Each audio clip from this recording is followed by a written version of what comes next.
Good morning students, welcome to Brain Tree Infotech. तो ये है आपके साइंस की क्लास और साइंस में जो हम कर रहे हैं वो है फिज़िक्स यानी कि भौतिक विज्ञान। तो भौतिक विज्ञान के अंदर जो हमारा टॉपिक चल रहा है वो है ग्रेविटेशनल फोर्स यानी कि गुरुत्व बल। तो इसके अंदर हम बहुत कुछ डिस्कस कर चुके हैं ऑलरेडी और जो आज का हमारा टॉपिक है वो है पेंडुलम यानी कि हिंदी में लोलक। तो पेंडुलम आप लोगों ने वैसे देखा होगा, जो हमारी क्लॉक्स के अंदर दीवार पे जो बड़ी घड़ियाँ होती है उसके अंदर पेंडुलम लगा होता है, जो बहुत बड़ी वाली घड़ियाँ होती है। ठीक है, तो पेंडुलम उसमें नीचे लगा होता है जो हिलता रहता है। ठीक है, और भी जैसे हिप्नोटाइज करते हैं तो वहाँ पे जो चीज़ हम इस्तेमाल करते हैं वो क्या होता है, पेंडुलम। ठीक है, तो उसी पेंडुलम को लेकर आज हम कुछ डिस्कस करने वाले हैं, क्योंकि उस पर भी ग्रेविटेशनल फोर्स का इफ़ेक्ट रहता है।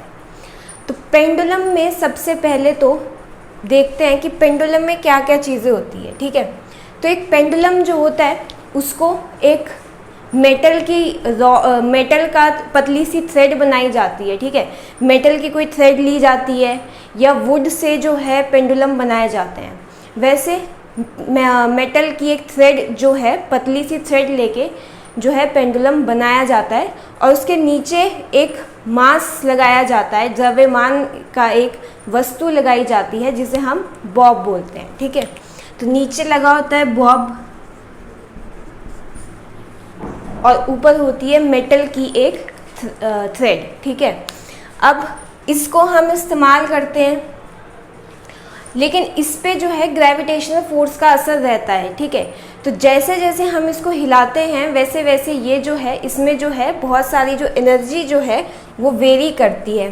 तो पेंडुलम में दो टाइप की एनर्जीज होती हैं, दो टाइप की ऊर्जा इसमें रहती है। एक होती है गतिज ऊर्जा जिसे हम काइनेटिक एनर्जी बोलते हैं, और दूसरी होती है स्थितिज ऊर्जा जिसे हम पोटेंशियल एनर्जी बोलते हैं। ठीक है, तो सबसे पहला क्वेश्चन तो यही है कि लोलक के अंदर, पेंडुलम के अंदर सबसे ज़्यादा गतिज ऊर्जा यानी कि काइनेटिक एनर्जी कहाँ पर होती है, और इसी पेंडुलम के अंदर सबसे ज़्यादा पोटेंशियल एनर्जी यानी कि स्थितिज ऊर्जा कहाँ पे होती है।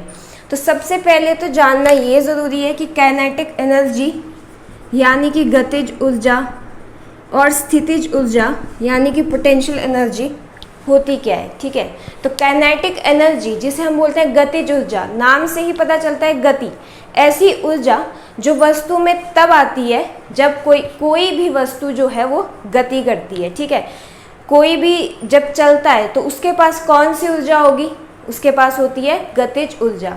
मतलब चलती हुई किसी भी वस्तु के पास जो ऊर्जा है वो कौन सी होती है, गतिज ऊर्जा।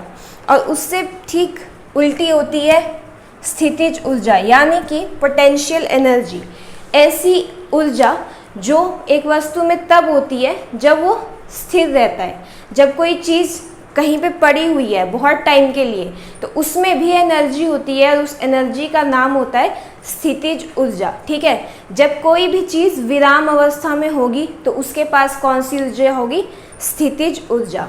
ठीक है, तो ये दो जो ऊर्जाएं हैं, गतिज ऊर्जा काइनेटिक एनर्जी और पोटेंशियल एनर्जी यानी कि स्थितिज ऊर्जा जो है वो पेंडुलम के अंदर होती है। ठीक है, अब हमें देखना है कि ये ऊर्जा कहाँ पे कितनी होती है। ठीक है, तो देखो सबसे पहले एक पेंडुलम हमारे पास है। ठीक है, और उसमें ये नीचे एक जो है हमारे पास एक वस्तु है जिसे हम बॉब बोलते हैं। ठीक है, तो ये एक पेंडुलम है, आप इस पेंडुलम को हिलाते हैं, है ना, ये एक पोजीशन से दूसरी पोजीशन तक जाता है, फिर वापस आता है और फिर ये अपनी दूसरी पोजीशन पे जाता है। सबसे पहली बात तो ये है कि पेंडुलम जो है वो एक तरफ जितना जाएगा, एक तरफ वो जितना डिस्टेंस लेगा वो दूसरी साइड भी उतना ही डिस्टेंस जो है लेता है। ऐसा कभी भी नहीं होता है कि पेंडुलम जो है वो एक तरफ ज़्यादा डिस्टेंस कवर करे और दूसरी तरफ कम करे। तो पेंडुलम जो है आप उसको जितना हिलाओगे वो उतना ही जो है डिस्टेंस कवर करेगा, लेकिन डिस्टेंस जो है वो बराबर रहता है। तो पेंडुलम जब बिल्कुल बीच की पोजीशन में होता है, मतलब जब पेंडुलम बिल्कुल बीच में होता है तो उसके पास जो गतिज ऊर्जा है, काइनेटिक एनर्जी, वो सबसे ज़्यादा होती है, मैक्सिमम। तो सबसे पहला क्वेश्चन तो यही है कि पेंडुलम में काइनेटिक एनर्जी यानी कि गतिज ऊर्जा सबसे ज़्यादा कब होती है? तो वो होती है जब पेंडुलम जो है वो बीच की पोजीशन में होता है, ठीक है। जब पेंडुलम बीच में होता है तो उसके पास गतिज ऊर्जा जो है वो सबसे ज़्यादा होती है, मैक्सिमम। दूसरा क्वेश्चन है कि जब पेंडुलम बीच में होता है, बीच वाली पोजीशन में होता है, तो उसके पास स्थितिज ऊर्जा कितनी होती है? तो उस टाइम स्थितिज ऊर्जा जो है उसकी क्या होती है? 0 होती है।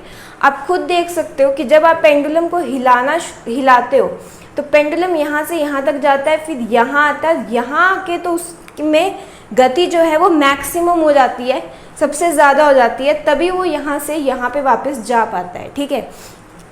और जैसे ही वो अपनी बिल्कुल एक्सट्रीम पोजीशन पे पहुंचता है, वो यहाँ पे आके एक पॉज लेता है, मतलब बहुत ही नैनो सेकंड का जो है वो रुकता है, ठीक है। और वही जो रुकने की स्थिति है वहाँ पे उसके पास कौन सी ऊर्जा हो जाती है?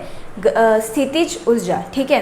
तो सबसे एक्सट्रीम पोजीशन पे जो है पेंडुलम की, एक्सट्रीम पोजीशन पे पेंडुलम की सबसे साइड वाली पोजीशंस पे जो स्थितिज ऊर्जा है वो सबसे ज़्यादा होती है, और उन्हीं पोजीशन पे गतिज ऊर्जा जो है वो 0 हो जाती है। तो ये पता होना चाहिए कि ये जो दो एनर्जी है वो पेंडुलम के अंदर होती है, ठीक है, गतिज ऊर्जा और स्थितिज ऊर्जा, ठीक है, काइनेटिक एनर्जी और पोटेंशियल एनर्जी। काइनेटिक एनर्जी एक पेंडुलम में सबसे ज़्यादा कब होती है? जब वो बीच की पोजीशन में होता है। और पोटेंशियल एनर्जी सबसे ज़्यादा कब होती है? जब पेंडुलम अपनी एक्सट्रीम पोजीशन पे होते हैं, बिल्कुल साइड वाली पोजीशन पे होते हैं, ठीक है। तो ये तो हो गई पेंडुलम की बात कि पेंडुलम कैसे काम करता है, क्या करता है, उसमें कौन सी ऊर्जा है। जो दूसरा क्वेश्चन यहाँ से आता है वो आता है इसका टाइम पीरियड, यानी कि आवर्तकाल। आवर्तकाल का मतलब क्या है? पेंडुलम अपना एक राउंड कंप्लीट करने में जो टाइम लेता है उसको बोलते हैं आवर्तकाल, ठीक है। पेंडुलम एक पोजीशन से दूसरी पोजीशन तक पूरा अपना एक राउंड कंप्लीट करने में जो टाइम लेगा उसे बोलते हैं आवर्तकाल, यानी कि टाइम पीरियड, ठीक है। इसका आपको पूछेंगे सूत्र यानी कि फॉर्मूला, ठीक है। सरल लोलक का आवर्तकाल क्या है? What is the time period of a simple pendulum, ठीक है। तो ये चीज़ याद रखनी है। इसका जो फॉर्मूला है वो है T is equal to 2 pi √L upon G, ठीक है। T is equal to 2 pi √L upon G। अब देखिए फॉर्मूले में क्या क्या चीज़ें हैं। फॉर्मूले में एक तो है 2, ठीक है। 2 क्या है? एक कांस्टेंट वैल्यू है, 2 जो है वो हमेशा 2 ही रहता है। उसके बाद है हमारे पास पाई भी एक कांस्टेंट वैल्यू है। पाई की एक वैल्यू जो है वो हमने रखी हुई है, और पाई की कांस्टेंट वैल्यू होती है 22/7। तो ये वैल्यू भी हमारे पास है। उसके बाद है √L। अब ये √L क्या है? तो √L जो है वो है लेंथ ऑफ पेंडुलम, यानी कि पेंडुलम की लंबाई। जो भी पेंडुलम आपके पास है, जिस भी पेंडुलम को आप यूज़ कर रहे हो, उसकी लंबाई क्या है? हो सकता है आपके पास छोटा पेंडुलम हो, लंबा पेंडुलम हो, तो जो भी उसकी लंबाई है आप उसको यहाँ पे लिख सकते हो, ठीक है। वो कितनी मीटर में है, 2 मीटर, 1 मीटर का है, 10 सेंटीमीटर का है, जितना भी उसकी लंबाई है उस लंबाई को आपने यहाँ पे लिखना है, ठीक है। तो ये हो गया पेंडुलम की लंबाई, ठीक है। और उसके नीचे क्या है? वो है स्मॉल g। और स्मॉल g की बात हम ऑलरेडी कर चुके हैं। ये है एक्सेलरेशन ड्यू टू ग्रेविटी, मतलब पृथ्वी पे जो g का मान है, पृथ्वी पे जो गुरुत्व बल है वो आपको यहाँ रखना है। और इसकी भी वैल्यू जो है हमें ऑलरेडी पता है। एक कांस्टेंट वैल्यू है इसकी जो है 9.8 मीटर पर सेकंड स्क्वायर। तो हमारे पास सारी वैल्यूज़ हैं। 2 एक कांस्टेंट वैल्यू हो गई, पाई एक कांस्टेंट वैल्यू है, जी भी एक कांस्टेंट वैल्यू है। तो आपको सिर्फ फॉर्मूले में क्या रखना होता है? L, length of pendulum. जो भी पेंडुलम आप इस्तेमाल कर रहे हो और आप उसका टाइम पीरियड निकालना चाहते हो, तो आपको उस पेंडुलम की क्या रखनी पड़ेगी? अपने फॉर्मूले में लेंथ, ठीक है। तो उससे अगर आप ऐसा करोगे तो आप उस पेंडुलम का क्या निकाल सकते हो, आवर्तकाल। तो आपको पता चल जाएगा कि आपका पेंडुलम एक जो राउंड है कंप्लीट करने में कितना टाइम लेता है, ठीक है। तो या तो आपसे डायरेक्ट जो है फॉर्मूला इसमें पूछ सकते हैं कि time period of simple pendulum क्या होता है, ठीक है। तो आपको इसमें डायरेक्ट फॉर्मूला भी कभी पूछ लेते हैं कि क्या है वो, =2π√L/G, ठीक है। अब दूसरा क्वेश्चन यहाँ से क्या बनता है कि आपको अगर फॉर्मूला याद है तो आपसे पूछेंगे कि 4 नीचे आपको चीज़ें दी होंगी, ठीक है। जैसे कि लेंथ, जैसे कि आपको क्वेश्चन आएगा कि पेंडुलम का आवर्तकाल इनमें से किस पर निर्भर नहीं करता है। तो वो ऑप्शन होगा ए पेंडुलम की लंबाई, दूसरा होगा मास ऑफ बॉब, बॉब का द्रव्यमान,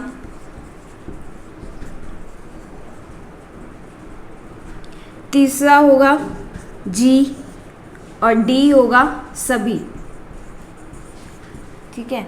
तो क्वेश्चन है कि पेंडुलम का जो आवर्तकाल है वो इनमें से किस पर निर्भर नहीं करता है, ठीक है।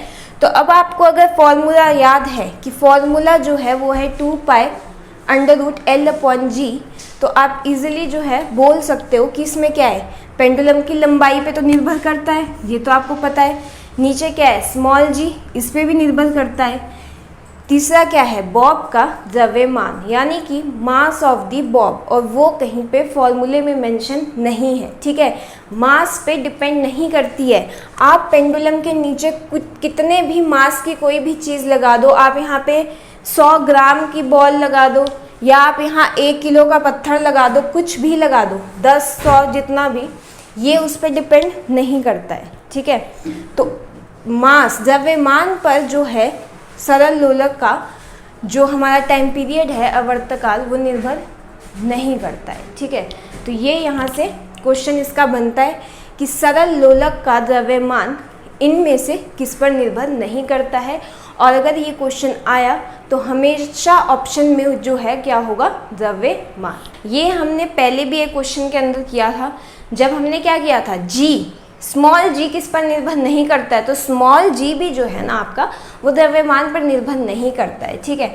तो जो हमारा पेंडुलम का टाइम पीरियड है वो भी द्रव्यमान पर निर्भर नहीं करता है। आप इस बॉब की जगह कुछ भी लगाइए, छोटी सी बॉल लगाइए, आप इसमें पत्थर लगा दो, कोई फर्क नहीं पड़ता इसका द्रव्यमान क्या है, ठीक है। पेंडुलम का टाइम पीरियड जो है वो सिर्फ इस पे डिपेंड करता है कि आपने कितनी लंबी तार ली है, ठीक है ना, आपके तार की लेंथ क्या है, सिर्फ इसी बात पर जो है आपका पेंडुलम जो है निर्भर करता है, ठीक है, इसका टाइम पीरियड। तो बहुत ही इंपॉर्टेंट बात है ये कि जो आपका आवर्तकाल है, लोलक का आवर्तकाल, ठीक है, टाइम पीरियड ऑफ पेंडुलम जो है वो द्रव्यमान यानी कि मास पर निर्भर नहीं करता है, ठीक है। और किन किन चीज़ों पे निर्भर करता है, एक तो हो गए पेंडुलम की लंबाई, लेंथ ऑफ पेंडुलम, और हमारा स्मॉल जी जिसकी वैल्यू क्या है 9.8 मीटर पर सेकेंड स्क्वायर, और साथ में पाई जिसकी वैल्यू है 22/7। तो ये जो है यहाँ से इसके सूत्र से जो है हमारा क्वेश्चन बनते हैं, ठीक है। सूत्र पूछ लेंगे, ठीक है, या आपको कुछ निकालने को दे देंगे, या तो आपको वो बोलेंगे कि हमारे पास एक पेंडुलम है, ठीक है ना, एक पेंडुलम है जिसकी लंबाई है 10 सेंटीमीटर, ठीक है, तो इसका आवर्तकाल क्या होगा। तो आपको सिर्फ जो है लेंथ ही तो चाहिए, बाकी सब तो अगर आपको फॉर्मूला याद है, अगर आपको जी की वैल्यू पता है तो आप इजीली उसका जो है टाइम पीरियड निकाल सकते हो, ठीक है। तो सबसे पहला क्वेश्चन वो आपसे सूत्र पूछेगा, ठीक है। दूसरा क्वेश्चन वो आपको किसी भी पेंडुलम की लेंथ देगा, ठीक है, और वो बोलेगा निकालो इसका टाइम पीरियड, ठीक है, वो भी आप कर सकते हो। और तीसरा क्या होगा कि वो आपको पूछेगा कि हमारा जो पेंडुलम है वो किस पर निर्भर नहीं करता है, किस चीज़ पर निर्भर नहीं करता है, ठीक है। तो वो आपको अगर फॉर्मूला याद है कि फॉर्मूले के अंदर हमारे पास क्या क्या चीज़ें हैं, तो आप इजीली इनका आंसर दे सकते हो। इसलिए फॉर्मूला भी ज़रूरी होता है, जहाँ जहाँ फॉर्मूला ज़रूरी है वहाँ आपको पता होना चाहिए, फॉर्मूला आपको याद होना चाहिए, ठीक है। तो ये था हमारा पेंडुलम, ठीक है, और पेंडुलम का आवर्तकाल, ठीक है। तो ये चीज़ें जो है यहाँ से आपसे पूछी जा सकती हैं। इसके बाद जो है हमारा पेंडुलम से रिलेटेड कुछ क्वेश्चन बनते हैं, ठीक है। अब उन्हें देखते हैं कि क्या क्या क्वेश्चन बनते हैं हमारे पेंडुलम से। अब पहला क्वेश्चन है हमारा कि आपका जो पेंडुलम होता है, ठीक है ना, पहला क्वेश्चन ऐसे आएगा कि अगर एक सरल लोलक में लगे हुए बॉब, ठीक है ना, इसका नाम बॉब होता है, जो हमारा ये पेंडुलम में ऐसे ही होता है ना नीचे, इसका जो नाम है वो रखा है बॉब, ठीक है। तो क्वेश्चन आएगा कि हमारे सरल लोलक में जो एक बॉब है, अगर उसका द्रव्यमान बढ़ा दिया जाए तो एक लोलक के आवर्तकाल पर क्या फर्क पड़ेगा, ठीक है। पहला क्वेश्चन क्या है, द्रव्यमान का है, ठीक है ना, कि द्रव्यमान का क्या इफेक्ट होता है। एक्चुअली ये क्या है, इफेक्ट, ठीक है ना, पेंडुलम के ऊपर के आवर्तकाल पर क्या इफेक्ट रहता है वो है ये, ठीक है। तो पहला क्वेश्चन यही है कि अगर एक लोलक के बॉब का द्रव्यमान बढ़ा दिया जाए तो उसके आवर्तकाल पर क्या असर होगा या क्या फर्क पड़ेगा। तो मैंने आपको ऑलरेडी एक बताया है, ठीक है, और ये सारे क्वेश्चन जो है उसके आंसर छुपे हैं आपके फॉर्मूला के अंदर, इसलिए मैं आपको बोल रही हूँ कि फॉर्मूला आपको जो है इसका याद होना चाहिए, क्योंकि सारे ही क्वेश्चन जो है फॉर्मूले से हो जाएंगे। तो अगर आपको अब फॉर्मूला याद है कि टाइम पीरियड जो है वो क्या होता है, 2π√L/g। अब फॉर्मूले में तो मास, द्रव्यमान कहीं है ही नहीं, ठीक है। क्या यहाँ कहीं m है, m दिख रहा है आपको, नहीं। तो अगर फॉर्मूले में m है ही नहीं तो द्रव्यमान का फर्क क्यों पड़ेगा। जो चीज़ है ही नहीं उस चीज़ का फर्क क्यों पड़ेगा, समझ रहे हो। जो चीज़ आप है ही नहीं उस चीज़ का फर्क भी नहीं पड़ता, ठीक है। तो यही बात है, अगर आपको फॉर्मूला याद है तो आप इसका आंसर बहुत इजीली कर सकते हो कि अगर आपके बॉब, अगर आपके पेंडुलम में जो बॉब है उसका द्रव्यमान बढ़ा दिया जाए या घटा दिया जाए तो उसके आवर्तकाल पर क्या फ़र्क पड़ेगा, कोई फ़र्क नहीं पड़ेगा। ना तो आपका आवर्तकाल बढ़ेगा ना वो घटेगा, कुछ भी नहीं होगा। आप कितना ही द्रव्यमान बढ़ाओ इसका, चाहे आप इसको 100 ग्राम का रखो, चाहे आप इसको 100 किलोग्राम का कर दो, कोई फर्क नहीं पड़ेगा। तो द्रव्यमान का कोई फर्क नहीं पड़ेगा, कोई असर नहीं होगा, वो जैसा है वो वैसा ही रहेगा, ठीक है। अब दूसरा क्वेश्चन है लंबाई का। सेकंड क्वेश्चन जो है वो आता है लंबाई से।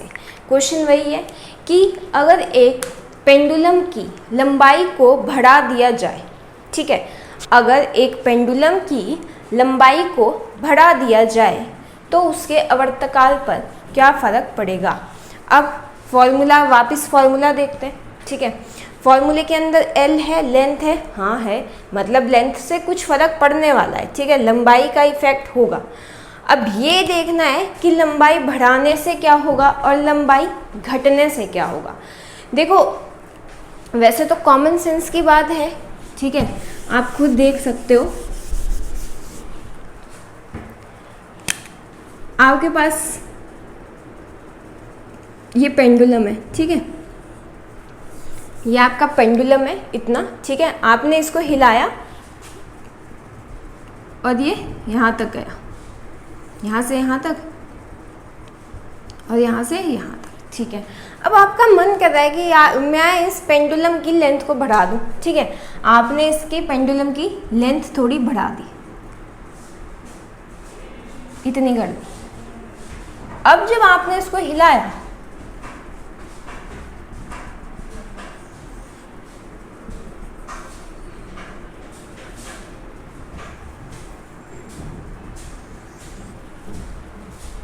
तो कुछ ऐसा हुआ, देख रहे हो, पहले जब आपका पेंडुलम छोटा था तो वो यहाँ से यहाँ तक गया, ठीक है, यहाँ से यहाँ तक गया। जब आपने अपने पेंडुलम की लेंथ बढ़ाई तो वो यहाँ से यहाँ तक गया, ठीक है। अब आप खुद सोचिए, यहाँ से यहाँ तक जाने में और वापस यहाँ से यहाँ तक आने में टाइम कितना लगेगा, इसके कंपैरेटिव तो कम लगेगा ना। इसमें तो उसको ज़्यादा दूर जाना है, पहले यहाँ तक जाना है, फिर वापस आना है, फिर यहाँ तक जाना है, फिर यहाँ तक आना है, ठीक है। यहाँ से यहाँ, फिर वापस यहाँ और फिर यहाँ। देखो ना, आपने लेंथ बढ़ाई तो दूरी भी तो बढ़ी, वो हिलेगा भी तो ज़्यादा। आप अपने पेंडुलम की लंबाई जितनी बढ़ाते रहोगे और फिर उसे हिलाओगे, वो उतना ही दूर जाएगा, ठीक है। और दूर जाएगा मतलब टाइम ज़्यादा लगेगा वापस आने में। तो बहुत ही सिंपल सी बात है कि अगर आप अपनी लंबाई को बढ़ाते हो, अगर आप अपने पेंडुलम में लंबाई को बढ़ाते हो तो उसका आवर्तकाल भी बढ़ जाएगा, ठीक है, वो बढ़ेगा ही। आप जितनी और अगर आप लंबाई यहाँ बढ़ाओगे तो ये और दूर जाएगी, और दूर जाएगी, तो मतलब टाइम ज़्यादा लेगी। तो लंबाई बढ़ाने से क्या होगा, आवर्तकाल बढ़ेगा। और अगर दूसरा क्वेश्चन आए, अगर आपका ये है, आपने सोचा और छोटा करना है, मुझे और छोटा पेंडुलम चाहिए, आपने इतना सा पेंडुलम ले लिया, तो अब ये यहाँ से यहीं तक जा रहा है, सिर्फ इतना सा जा रहा है, तो मतलब क्या हुआ, अब जरा सा जाना है, टाइम कितना लगेगा, कम लगेगा। तो क्या फर्क होगा, अगर लंबाई घटाएंगे तो पेंडुलम का आवर्तकाल भी घटेगा। तो लंबाई बढ़ेगी तो टाइम पीरियड बढ़ेगा, लंबाई घटेगी तो टाइम पीरियड भी घटेगा, ठीक है। इसे आप लिख सकते हो अपने पास क्वेश्चन बना के, ठीक है, कि आवर्तकाल की पेंडुलम की लंबाई को बढ़ाने पे उसके आवर्तकाल पर क्या असर होगा, तो वो बढ़ जाएगा। और अगर आप पेंडुलम की लंबाई को घटा रहे हो तो उसके आवर्तकाल पे क्या फर्क पड़ेगा, वो घट जाएगा। अगला क्वेश्चन है, आवर्तकाल अधिकतम कब होता है, ठीक है। आपसे ये क्वेश्चन पूछा जाता है कि हमारी पृथ्वी पे, ठीक है, हमारी पृथ्वी पे किसी एक पेंडुलम का, कोई भी पेंडुलम जो भी आपके पास है, ठीक है, पृथ्वी पे पेंडुलम का आवर्तकाल सर्वाधिक, अधिकतम या मैक्सिमम कहाँ पर होता है, ठीक है।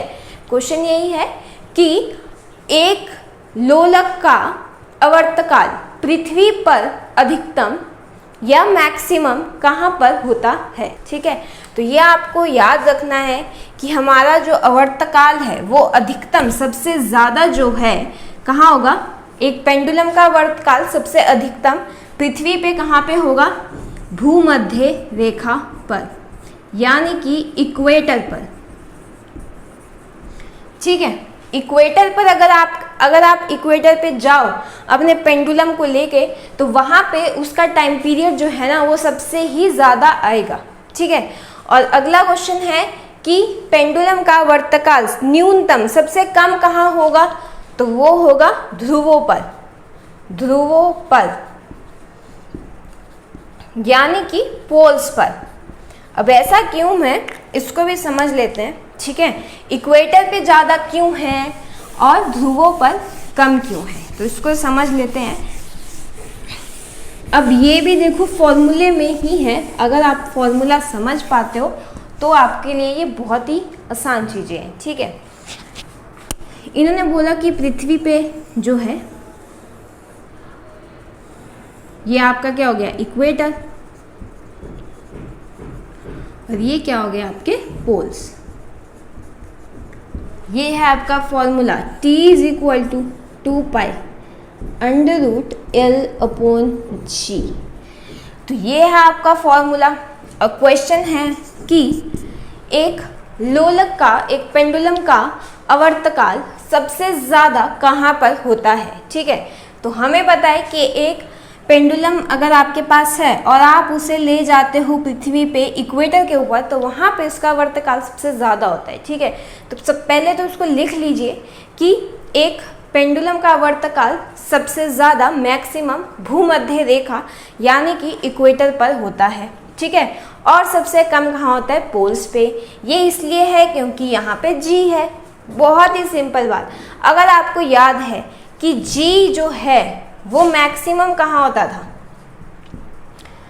कहाँ होता था, पोल्स पे, और G आपका मिनिमम सबसे कम कहाँ होता था, इक्वेटर पे। अगर आपको याद है, अगर आपने लेक्चर देखा है तो आपको पता होगा ऐसा क्यों होता है। फॉर्मूला लिखा के आपको बताया था कि ऐसा क्यों होता है, ठीक है।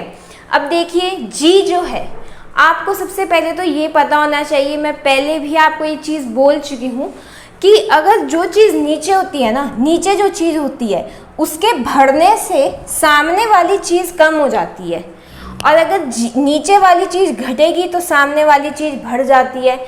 ये मैथ्स में भी है। मैथ्स अगर आप, ये मैथ्स है एक तरह की, ठीक है। अगर आपके पास है 15/3, ठीक है, और इधर है आपके पास 15/5। अब देखिए यहाँ पे और यहाँ बोला है कि a = 15/3, b = 15/5। बताइए ज़्यादा कौन है, ठीक है। तो देखो अगर आप इतनी सी बात समझते हो ना कि अगर नीचे जो वैल्यू जो है वो कम होगी तो सामने वाली चीज़ ज़्यादा आएगी, और अगर नीचे वाली चीज़ ज़्यादा है तो सामने वाली चीज़ कम आ गई। आप इसे बिना सॉल्व करे भी बोल सकते हैं कि a की वैल्यू जो है वो ज़्यादा ही होगी, ठीक है, क्योंकि इसके नीचे क्या है, 3 है, ठीक है। अगर आप इसको कट करो तो ये कितने पे जाएगा, a कितना आएगा 5, और इसको कट करो तो b कितना आएगा 3। b की वैल्यू कम है, a की वैल्यू ज़्यादा है, ठीक है। मतलब क्या है, अगर नीचे आपकी चीज़ जो है वो छोटी होती है ना तो सामने वाली चीज़ की वैल्यू ज़्यादा आती है, ठीक है। और वही फॉर्मूले के अंदर होता है, जहाँ पे g की वैल्यू जो है वो कम है वहाँ पे टाइम पीरियड क्या होगा, ज़्यादा, और जहाँ g की वैल्यू ज़्यादा है वहाँ t का टाइम पीरियड क्या होगा, कम होगा। अब अगर आपको याद है कि g की वैल्यू अगर सबसे ज़्यादा पोल्स पर होती है, अगर g मैक्सिमम पोल्स पर है तो t यहाँ पे क्या हो जाएगा, मिनिमम। t की वैल्यू सबसे कम कहाँ होगी, उसके ध्रुवों पर, पृथ्वी के ध्रुवों पर जो है हमारे t की वैल्यू जो है वो सबसे कम होगी, मिनिमम होगी।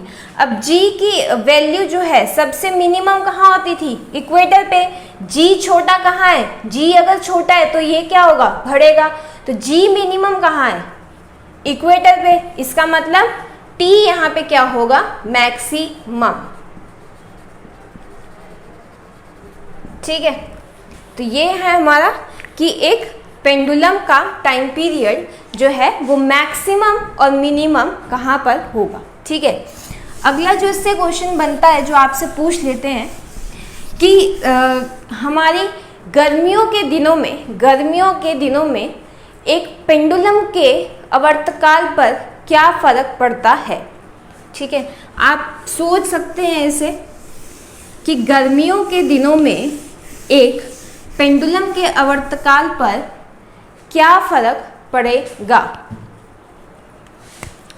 ठीक है। क्वेश्चन है ये, गर्मियों के दिनों में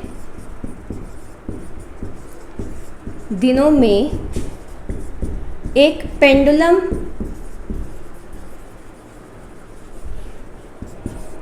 पेंडुलम के टाइम पीरियड, हिंदी वाले लिख ले आवर्तकाल, पर क्या फर्क पड़ेगा, ठीक है। टाइम पीरियड पे क्या फर्क पड़ेगा गर्मियों में।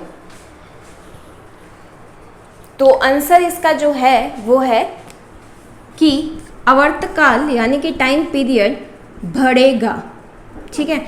आपका टाइम पीरियड बढ़ेगा, इंक्रीज होगा। आपकी घड़ी सुस्त चलेगी। आंसर में ये भी हो सकता है ऑप्शन में, घड़ी सुस्त चलेगी, ये भी इसका आंसर है, ये भी इसका आंसर है कि मतलब फिर क्वेश्चन क्या होगा कि गर्मियों के दिन में आपकी पेंडुलम वाली घड़ी किस तरह से चलेगी, तो घड़ी सुस्त चलेगी आपकी, ठीक है। तो ऐसा क्यों होता है। अब आप लोगों को पता है कि अभी जो गर्मियाँ होती है ना, और मॉनसून जो होती है उसमें क्या होता है, आपने अगर कभी नोटिस किया हो कि गर्मियों में जो है आपकी जो मेटल की चीज़ें हैं, धातुओं की चीज़ें जो होती है और लकड़ी की जो चीज़ें होती है वो एक्सपैंड होती है, वो बढ़ सी जाती है। कभी कभी आपने देखा होगा कि आपके दरवाजे सर्दियों में तो बिल्कुल ठीक लगते हैं, लेकिन वही दरवाज़ा जो है गर्मियों में थोड़ा बढ़ जाता है और वो ढंग से लगता नहीं है, उसमें आपकी जो है वो लॉक चिटकनी भी जो है ढंग से नहीं लगती है। ऐसा क्यों होता है, क्योंकि गर्मियों में ये चीज़ ध्यान रखिए। गर्मियों में क्या होता है ना, गर्मियों में क्या होगा, तापमान बढ़ेगा, और तापमान बढ़ने से जो चीज़ों के अणु हैं, जो उसमें कण हैं, वो भी क्या होते हैं, एक्सपैंड करते हैं। ठीक है, मतलब गर्मी होने से वो भी फैलना शुरू कर देते हैं। गर्मी होने से हर चीज़ फैलती है। ठीक है, अब अगर बर्फ़ है, ठीक है, बर्फ़ में का अगर तापमान बढ़ा है तो वो पानी बनेगा और वो फैलना शुरू हो जाएगा। तो वैसे ही चीज़ें भी ऐसा ही करती है, जैसे जैसे चीज़ों का तापमान आप बढ़ाओगे चीज़ें फैलनी शुरू करती है, और यही होता है गर्मियों में। अब आपकी जो पेंडुलम है उसमें क्या होगा, मेटल की एक जो है हमने तार ली हुई है। अब धातुएं जो है गर्मियों में करती है एक्सपैंड। तो जैसे ही गर्मी हुई, इसमें क्या हुआ, इसका क्या बढ़ा, तापमान बढ़ने से ये हो गई थोड़ी सी लंबी। तो लंबी होने से क्या होगा, टाइम पीरियड, आवर्तकाल बढ़ेगा, क्योंकि लंबी होगी तो ज़्यादा दूर तक जाएगी, और ज़्यादा दूर जाएगी तो टाइम ज़्यादा लेगी, तो टाइम पीरियड बढ़ेगा। इसका मतलब आपकी घड़ी जो है वो सुस्त चलेगी। ठीक है, तो ये हो गया है क्वेश्चन। दूसरा क्वेश्चन है यहाँ से कि अगर आप एक पेंडुलम घड़ी को चंद्रमा पर ले जाए तो उसके आवर्तकाल पर क्या असर पड़ेगा। अब आप पृथ्वी से एक घड़ी, अपनी पेंडुलम वाली घड़ी को चंद्रमा पर ले जाते हैं, ठीक है, तो उसके आवर्तकाल पर क्या फर्क पड़ेगा।